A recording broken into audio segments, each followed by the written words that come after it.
ಪ್ರಿಯರಾದವರೇ, ಯೇಸುಕ್ರಿಸ್ತನ ನಾಮದಲ್ಲಿ ನಾನು ನಿಮ್ಮನ್ನು ವಂದಿಸುತ್ತೇನೆ. ಹೇಗಿದ್ದೀರಾ? ಸೌಖ್ಯವಾಗಿದ್ದೀರಾ? ಈ ದಿನ ನಿಮಗೆ ಸಂತೋಷವಾದ ಒಂದು ದಿನ. ದೇವರು ನಿಮ್ಮನ್ನು ಆಶೀರ್ವದಿಸುವ ಒಂದು ದಿನ. ಸೋತು ಹೋಗಬೇಡಿ. ಯೇಸು ನಿಮ್ಮನ್ನು ಪ್ರೀತಿಸುವುದರಿಂದಲೇ ತಾನೇ ನಿಮ್ಮೊಟ್ಟಿಗೆ ಮಾತನಾಡುತ್ತಿದ್ದಾನೆ. ಇಂದು ನನಗೆ ಯಾವ ವಾಕ್ಯವನ್ನು ಇಟ್ಟಿದ್ದಾರೆ ಎಂದು ಕಾದಿದ್ದೀರಾ? ಜ್ಞಾನೋಕ್ತಿಗಳು 28ನೇ ಅಧ್ಯಾಯ 20ನೇ ವಾಕ್ಯ. ನಂಬಿಗಸ್ತನು ಆಶೀರ್ವಾದ ಪೂರ್ಣನಾಗಿರುವನು ಎಂದು ದೇವರು ಹೇಳುತ್ತಾರೆ. ನಿಮ್ಮ ನೋಡಿ ಹೇಳುತ್ತಾರೆ, ನನ್ನ ಮಗನೇ, ನನ್ನ ಮಗಳೇ, ಪರಿಪೂರ್ಣ ಆಶೀರ್ವಾದವನ್ನು ನಿನಗೆ ಕೊಡುವೆನು. ಅಂದರೆ ಪರ್ಫೆಕ್ಟ್ ಬ್ಲೆಸ್ಸಿಂಗ್, ಅರ್ಧಂಬರ್ಧವಾಗಿ ಅಲ್ಲ, ಪೂರ್ಣವಾದ ಆಶೀರ್ವಾದ, ಪರಿಪೂರ್ಣವಾದ ಆಶೀರ್ವಾದ ನಿಮಗೆ ಅಗತ್ಯ ತಾನೆ. ದೇವರು ಆಶೀರ್ವಾದವನ್ನು ಕೊಡಲು ಬಯಸುತ್ತಾರೆ. ಆದ್ರೆ ನಾವೇನ್ ಮಾಡಬೇಕು? ನಂಬಿಗಸ್ತರಾಗಿರಬೇಕಂತ. ನಂಬಿಗಸ್ತರಿಗೆ ದೇವರು ಆ ಆಶೀರ್ವಾದವನ್ನು ಕೊಡುವರು. ಓದುವ ಮಕ್ಕಳು ಓದಿನಲ್ಲಿ ನಂಬಿಗಸ್ತರಾಗಿರಬೇಕು. ಅಪ್ಪ ಅಮ್ಮನನ್ನು ಏಮಾರಿಸಬಾರದು.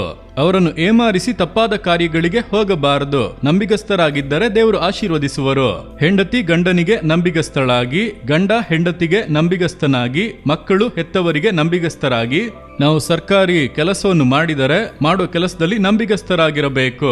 ಬಿಸ್ನೆಸ್ ನಲ್ಲಿ ನಂಬಿಗಸ್ತರಾಗಿರಬೇಕು. ನಾವು ಏನೇ ಮಾಡಿದರೂ ಏಮಾರಿಸದೆ ನಂಬಿಗಸ್ತರಾಗಿ ನಡೆದರೆ ಪರಿಪೂರ್ಣವಾಗಿ ದೇವರು ಆಶೀರ್ವದಿಸುವರು.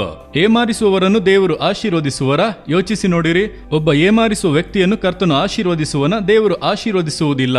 ಆದ್ದರಿಂದ ಎಲ್ಲಾ ಕಾರ್ಯಗಳಲ್ಲೂ ನಂಬಿಗಸ್ತರಾಗಿ ನಡೆಯಲು ನಮ್ಮನ್ನು ಅರ್ಪಿಸಿಕೊಳ್ಳಬೇಕು. ಕೆಲವು ಕಾರ್ಯಗಳಲ್ಲಿ ನಂಬಿಗಸ್ತರಾಗಿ ನಡೆಯಲು ಆಗುತ್ತಿಲ್ಲ ಅಂದರೆ ನಡೆಯುವುದಕ್ಕೆ ಪ್ರಯಾಸ ಪಡಬೇಕು, ಪ್ರಯತ್ನ ಮಾಡಬೇಕು.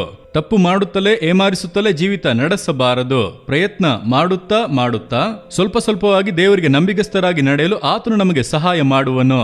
ಹಾಗಾದ್ರೆ ನಾನು ನಂಬಿಗಸ್ತನಾಗಿರಬೇಕು ದೇವರೇ. ನಾವು ಯಾವ ದೇಶದಲ್ಲಿ ಬಾಳುತ್ತೇವೋ ಆ ದೇಶಕ್ಕೆ ನಂಬಿಗಸ್ತರಾಗಿರಬೇಕು. ದೇಶದ್ರೋಹ ಮಾಡಬಾರದು. ತೆರಿಗೆ ಕಟ್ಟುವುದರಲ್ಲಿ ನಂಬಿಗಸ್ತರಾಗಿ, ದೇಶವನ್ನು ಪ್ರೀತಿಸುವುದರಲ್ಲಿ ನಂಬಿಗಸ್ತರಾಗಿ, ಎಲ್ಲದರಲ್ಲೂ ನಾವು ನಂಬಿಗಸ್ತರಾಗಿರಲು ಒಪ್ಪಿಸಿ ಕೊಟ್ಟರೆ ಪರಿಪೂರ್ಣ ಆಶೀರ್ವಾದ ಸಿಗುತ್ತದೆ. ಹಾಗಾದರೆ ಹೇಳುವಿರಾ? ದೇವರನ್ನು ನೋಡಿ ಹೇಳೋಣವಾ? ದೇವರೇ, ನಂಬಿಗಸ್ತನಾಗಿರಲು ನನ್ನನ್ನು ಒಪ್ಪಿಸಿಕೊಡುತ್ತೇನೆ. ನಂಬಿಗಸ್ತನಾಗಿರಲು ಪ್ರಯಾಸ ಪಡುತ್ತೇನೆ. ನಾನು ಯಾವಾಗಲೂ ನಂಬಿಗಸ್ತನಾಗಿ ನಡೆಯುವುದರಲ್ಲಿ ಗಮನ ಸಲ್ಲಿಸುತ್ತೇನೆ. ಯಾರನ್ನು ಏಮಾರಿಸುವುದಿಲ್ಲ. ಅದಕ್ಕೆ ನನ್ನನ್ನು ಒಪ್ಪಿಸಿಕೊಡುತ್ತೇನೆ. ಸಹಾಯ ಮಾಡಿರಿ. ನನಗೆ ಪರಿಪೂರ್ಣವಾದ ಆಶೀರ್ವಾದವನ್ನು ವಾಗ್ದಾನ ಮಾಡಿದ್ದೀರಿ. ಆ ಆಶೀರ್ವಾದವನ್ನು ಕೊಡುವುದಕ್ಕಾಗಿ ಸ್ತೋತ್ರ, ಸ್ತೋತ್ರ. ಯೇಸು ಕ್ರಿಸ್ತನ ನಾಮದಲ್ಲಿ ಪ್ರಾರ್ಥಿಸುತ್ತೇನೆ ತಂದೆಯೇ. ಆಮೇನ್, ಆಮೇನ್.